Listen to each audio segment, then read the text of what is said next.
ነቢዩ ኤልያስ በንጉሥ አክዓብ ዘመን የኖረ ታላቅ ነቢይ ነው። ይህ ነቢይ ንጉሡን አክዓብን በድፍረት የገሰጸ፣ ዝናብ እንዳይዘንብ ሰማይን የዘጋ፣ ደግሞም በጸሎቱ መልሶ የከፈተ፣ እንዲሁም ከበዓል ነቢያቶች ጋር በመወራረድ ከሰማይ እሳትን ያወረደ ታላቅ ነቢይ ነው። አገልግሎቱንም ሲጨርስ እግዚአብሔር አምላክ በአውሎ ንፋስ ወሰደው፣ ሞትንም አላየም። ታዲያ ስለዚህ ታላቅ የእግዚአብሔር ሰው የብሉይ ኪዳን መጽሐፍ መጨረሻ የሆነው ትንቢተ ሚልክያስ እንዲህ ይላል።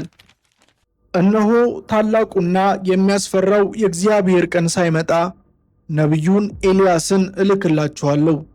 መጥቼም ምድርን በእርግማን እንዳልመታ እርሱ የአባቶችን ልብ ወደ ልጆች የልጆችንም ልብ ወደ አባቶች ይመልሳል። ከዚህ የትንቢት መጽሐፍ በኋላ በታሪክ ውስጥ ለ400 ዓመታት የቆየው የዝምታ ዘመን የተባለው ሆነ።